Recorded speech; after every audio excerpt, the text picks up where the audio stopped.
मध्य प्रदेश के 70वें स्थापना दिवस पर प्रदेश को पर्यटन और एयर कनेक्टिविटी के क्षेत्र में एक बड़ी सौगात मिली है। मुख्यमंत्री डॉक्टर मोहन यादव ने पीएम श्री हेलीकॉप्टर सेवा का शुभारंभ कर दिया है।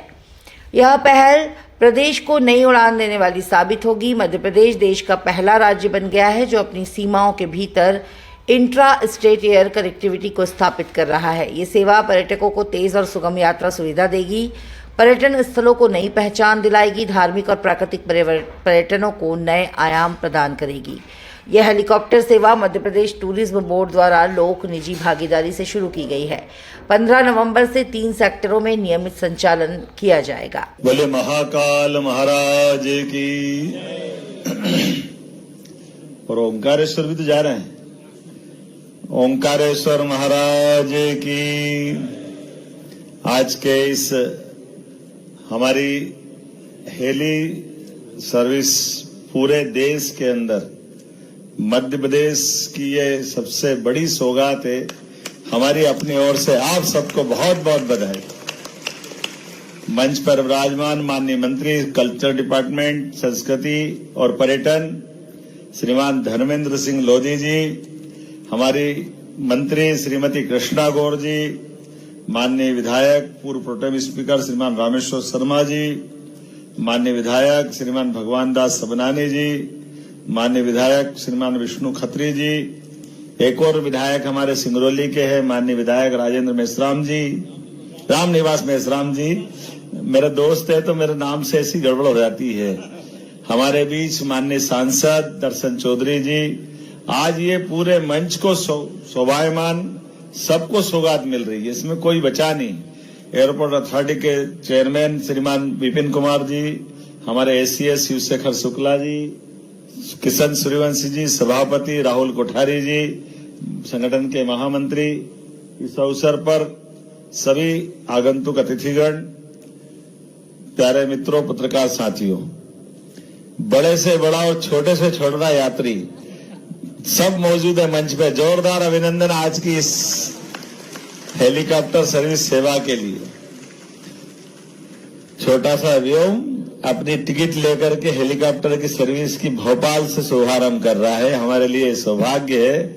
और माननीय मंत्री धर्मेंद्र लोधी जी भी अपने बोर्डिंग लेकर के इस यात्रा के अंदर अपना गंतव्य की तरफ बढ़ रहे हैं।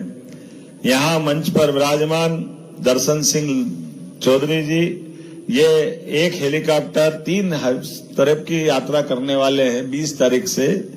एक उज्जैन, इंदौर, ओंकारेश्वर, महाकालेश्वर, और अपनी बुकिंग होगी तो भोपाल से भी ले जाएंगे। दोपहर बाद यहां से 10:30 बजे बाद उसकी अपने वो चक्र पूरा करने के बाद यहां से पहुंचाएंगे। ये पूरे शुभारंभ के लिए हमारे माननीय मंत्री भी थे यहाँ, राम नायडू जी, लेकिन एक घटना उनके अपने क्षेत्र में हुई है, दुखद घटना। हम सब विनम्र श्रद्धांजलि अर्पित करते हैं। आज देव उत्थान एकादशी है और ऐसे अवसर पर आंध्र के अंदर तेलंगाना में उनके कॉन्स्टिट्यूंसी में कुछ घटना घटी है, तो मैं बाबा महाकाल से सबके मोक्ष की कामना करता हूं और घायलों को जल्दी से जल्दी उपचार मिले, ये अपनी तरफ से भाव भी व्यक्त करता हूं पूरे मंच की तरफ से।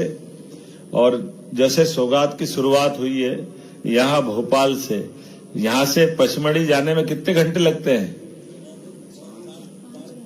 5.5 घंटे। और ये हेलीकॉप्टर कितनी देर में पहुंचाएगा? 50 मिनट में? 50 मिनट, 45 मिनट, गजब हो गया।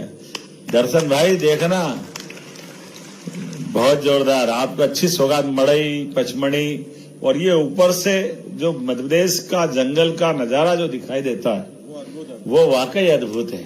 ये हमारे लिए एक अलग प्रकार का आनंद है। अभी हेलीकॉप्टर के माध्यम से जो कृष्ण मृगों का एक बड़ा दबाव रहता था शाजापुर जिले में, लगभग 500 हिरण पकड़ने में भी, उसमें ये सरकार की योजना है, लेकिन किसानों की खेती पे नुकसान होता था।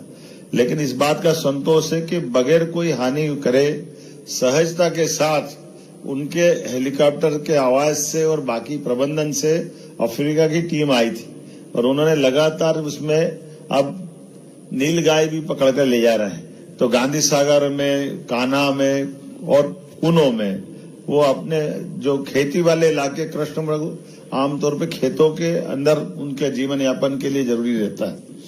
लेकिन ये जो सौगात दे रहे हैं हेलीकॉप्टर सर्विस, पहले जैसे आपने बताया कि हमारी राज्य के अंदर की विमान के आधार पर 12 यात्रियों का विमान, 9 यात्रियों का विमान, श्रीराम ओला जी है ना, आप श्रीराम ओला, आपको बधाई, जोरदार आपको। एक और कौन आए, किनका है एक और हेलीकॉप्टर है? संजय अग्रवाल जी, अग्रवाल जी भी है क्या? अग्रवाल जी का जोरदार अभिनंदन दोनों तरफ से। और यहाँ के साथ 2 और नई शुरुआत है। वैसे वो उद्घाटन विधिवत तो बाद में होगा, ये भी 20 तारीख से चलेगी, लेकिन अपने राज्य के अंदर भी रीवा से इंदौर इंडिगो और रीवा से दिल्ली, ये अपने राज्य के अंदर पूर्वी मध्य प्रदेश के लिए बड़ी सौगात, ये पश्चिमी मध्य प्रदेश के लिए, और ये मध्य में भी जबलपुर भी चलेगी। कान्हा और कहा जाएगी,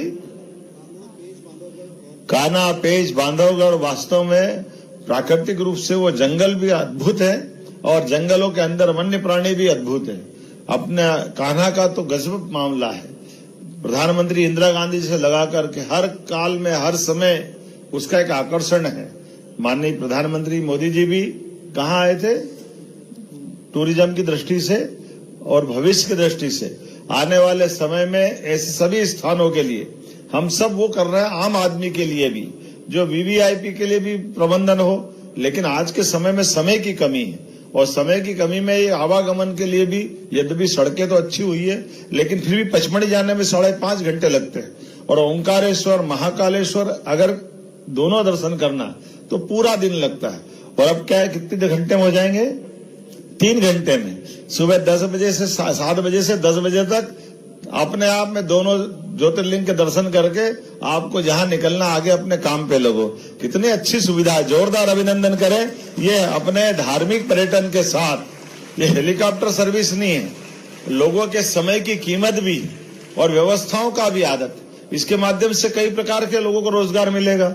यात्रियों का तो जो बाकी सुविधाएं हैं, जो हमारी उनकी रहने की, खाने की, पीने की, गाड़ियों से आवागमन की, देवस्थान पर दर्शन करने की, सारी चीजों को जोड़ करके ये पर्यटन विभाग ने संपूर्ण एंड टू एंड ये जो संपूर्ण पैकेज बनाया, वाकई ये अद्भुत है। क्योंकि आमतौर पर जहाँ हेलीकॉप्टर सर्विस है वो उतार देते हैं, लेकिन जाओ कहाँ से, वो अपने आप प्रबंधन करो। लेकिन यहाँ तो सारी सौगातें दी है और ये तो और आनंद है। अभी शुरुआत होने तक अब बाबा महाकाल के लिए भी हमारा वहां बिल्कुल पास में एक हेलीपैड बनाया है, जिस हेलीपैड के माध्यम से महाकाल की दूरी और कम हो गई। अभी डीआरपी लाइन से दूर पड़ता है, लगभग लंबा जाना पड़ता है। ऐसे कुल मिलाकर के हर एक क्षेत्र के अंदर मध्य प्रदेश को विकास के सारे नए सोपान, और जैसे पर्यटन मंत्री श्रीमान राम नायडू ने कहा है कि मध्य प्रदेश के अंदर एयर एम्बुलेंस पूरे देश में सबसे पहले कहीं चालू हुई। हमें इस बात की प्रसन्नता है कि हमारे अपने राज्य में चालू हुई। यशस्वी प्रधानमंत्री के नाम पर ये एयर एम्बुलेंस भी चालू की है, तो इसके पीछे भाव ही है कि हाँ, हमारे अपने राज्य के अंदर भौगोलिक रूप से मध्य प्रदेश बहुत बड़ा है। ऐसे में किसी की कोई कष्ट आ जाए, जान पे बना है, तो हॉस्पिटल में एडमिट हो या दुर्घटना हो जाए तो उसको तुरंत लिफ्ट कराएं। मुझे ध्यान में है, हमारी सरकार बनी थी और हरदा में आग लग गई। हरदा में आग लगने के कारण से वहां से लोगों को लाना, तो हरदा से भोपाल आओ, इंदौर आओ, नर्मदापुरम आए, 3-4 घंटे से कम कहीं नहीं लग रहा, 4 घंटे, 4.5 घंटे। ऐसे में घटना में जले हुए लोग, घायल लोग, बड़ी चुनौती थी। लगभग हमने एम्बुलेंस तो लगभग बड़ी संख्या में पहुंचा दी, लेकिन अब इस मार्ग का क्या करें? तभी हमको ध्यान में आया कि ये हर एक स्थान पर, तो इसका परिणाम निकला कि कई यात्रियों का लगभग देश के अंदर हमारा आदर्श उदाहरण है, जिसमें हमने कई लोगों की जान बचाई। बड़े पैमाने पर इस एयर एम्बुलेंस का लाभ लेकर के हमारे गरीब से गरीब आदमी की, अब एक एयर एम्बुलेंस, उदाहरण के लिए हम अगर दिल्ली बंबई पहुंचाते हैं तो प्राइवेट सेक्टर के लिए 7 से 8 लाख रुपया किराया लगता है। लेकिन हमने कहा कि गरीब आदमी के लिए केवल आयुष्मान कार्ड हो, सारा पैसा सरकार देगी। ये सौगात हमने अपने राज्य के सारे लोगों के लिए, लगभग 4 करोड़ से ज्यादा लोगों का आयुष्मान कार्ड है, उन सबको लाभ दिए। और जो सक्षम है, वो कठिनाई तो उनको भी आती है, उनको तुरंत पहुंचाना है, तो उनके लिए भी पेड सर्विस वो अगर पेमेंट देते हैं, ऐसे में उनकी जान बचाने का काम भी अपनी सरकार ने किया। और ये पॉलिसी इतनी अच्छी चली, कई सारे राज्य हमसे इस पॉलिसी की कॉपी लेकर के, अरुणाचल, मेघालय, उधर पूर्वांचल के राज्य, दक्षिण के राज्य, कई सारे राज्य उसकी कॉपी कर रहे हैं। उतना ही नहीं, हमारे राज्य के अंदर जो हमने हेलीकॉप्टर के साथ विमान सेवा चालू की, प्लेन से यात्री चालू की, उससे भी टूरिज्म बढ़ रहा है और वो सुविधा भी लगातार बढ़ रही है। ये बात सही है कि जब मैं टूरिज्म चेयरमैन था तब हमने पहली बार इसकी सौगात दी थी, जब माननीय प्रभात जी हमारे सारे नेताओं को लिए, और उसी सिलसिले को हमने बढ़ाते हुए बाद में हमारी इस पॉलिसी को गुजरात में भी ले गए थे। लेकिन विमान के बाद हेलीकॉप्टर सेवा से तो पुनः हम देश के अंदर नंबर बनाए। और इतने नहीं, इनके कारण से कई हमारे जैसे सतना, जबलपुर और जो छोटे स्थान के हमारे प्लेन हैं, जैसे सिंगरौली, ऐसे कई स्थान पर है जो अभी एयरपोर्ट अथॉरिटी ने उसको अपनी व्यवस्था में नहीं लिया है, लेकिन वहां हमारे रेगुलर प्लेन चल रहे हैं। विपिन जी, आज आने वाले समय में एक सौगात तो आपने दी है, हमारे 8 एयरपोर्ट पहले से चल रहे थे। हमारी सरकार के बनने के बाद हमने सिंगरौली, रीवा और दतिया 3 एयरपोर्ट चालू किए। जोरदार अभिनंदन करें। ये 3 एयरपोर्ट अथॉरिटी के माध्यम से तीनों जगह संचालन हो रहा है। और रीवा जैसी जगह में तो सोच नहीं सकते थे, लेकिन रीवा आज हमारा बदलते दौर में बहुत तेजी से बढ़ने वाला एक नगर बना है। ऐसे में हम समग्र रूप से सोच के चल रहे हैं। और जबलपुर के लिए भी माननीय प्रधानमंत्री मोदी जी ने जबलपुर और ग्वालियर वाकई अद्भुत, ये तो सौगात तो ये भी उन्हीं की है। और ये एयरपोर्ट की जो रचना बनाते हैं, ये भी कितनी अच्छी रचना बनाते हैं। ये ऊपर से उड़ते हुए प्लेन और हेलीकॉप्टर से ऐसा लगता है बड़ा कछुआ बैठा है। ये अपने आप में रचना भी स्थानीय नगर की विशेषता के साथ जोड़ के बनाते हैं, जिसके आधार पर भोपाल का तालाब तो अपनी जगह है, लेकिन इसकी प्लान डिजाइन इतनी बढ़िया है कि ऊपर से लगता है कि वाकई ये कछुए की आकृति। ये जो अपने वर्तमान में वास्तुशिल्प के इतने अच्छे उदाहरण है हर एक स्थान पर। तो मैं मान के चलता हूं जब हमारा उज्जैन का बनेगा तो महाकाल की कृति बनाना, ताकि उससे मिलता जुलता बनेगा। हमारे लिए तो अपने लिए इसी प्रकार की चीजों को बनाने की जरूरत है, ताकि हवा से भी देखे और नीचे मैदान का आनंद तो ले सही, आप जब आता है तो भाव से प्रवेश करता है। जैसे इन सारी चीजों को जोड़कर देखने का आनंद भी अलग है। लेकिन आज के इस अवसर पर जोरदार अभिनंदन माननीय प्रधानमंत्री जी के माध्यम से करें, जिनके शासन काल में डबल एयरपोर्ट हो गए। जितने एयरपोर्ट 2014 तक थे, 1947 के बाद से, उसके बाद केवल 11 साल में डबल हो गए। और डबल से ज्यादा कई देशों के लिए। मैं इंग्लैंड गया था जब टूरिज्म का चेयरमैन था, उस समय से लेकर आज तक। अब तो ये बड़ा आश्चर्य लगता बताने के लिए, इंग्लैंड जैसी जगह पे हीथ्रो हवाई अड्डे का विकल्प दूसरा बन जाए। जैसे अपने यहाँ भी लोकतंत्र का आनंद है, यहाँ बने, वहां बने, ये बने, वो बने, लेकिन भारत कितनी तेज गति से आगे बढ़ रहा है। उनका डिसाइड नहीं हो रहा 10, 12, 15 साल से कि कहाँ बनेगा। एक ही एयरपोर्ट पे भयानक प्लेन का लोड है, लेकिन हमारे अकेले दिल्ली जैसी जगह पर T1, T2, T3 सफदरजंग तो पहले से हाई, वो जेवर अलग बन के तैयार हो गए। अब तो विमान इतने नहीं जितने एयरपोर्ट हमारे पास है।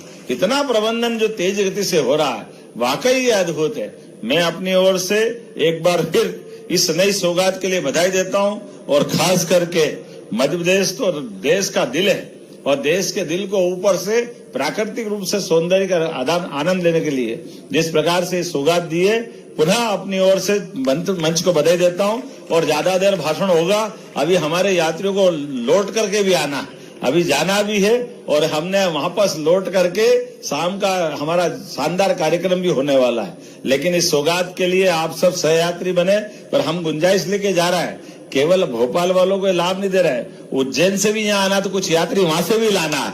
दोनों तरफ से आवागमन बराबर होना चाहिए। वहां के भी जनप्रतिनिधि आए, यहाँ के जनप्रतिनिधि भी वहां जाए। ये रचना अद्भुत बनाई है, तो ये लेन देन बराबर होना चाहिए। मेरी अपनी ओर से पुनः इस अच्छे आयोजन के लिए एयरपोर्ट अथॉरिटी का भी धन्यवाद, टूरिज्म मिनिस्ट्री और टूरिज्म कल्चर के सभी अधिकारियों का धन्यवाद। और उम्मीद करेंगे ये जो सौगातें बढ़ रही है, अभी एक हवाई जहाज जबलपुर भी जाने वाला है ना।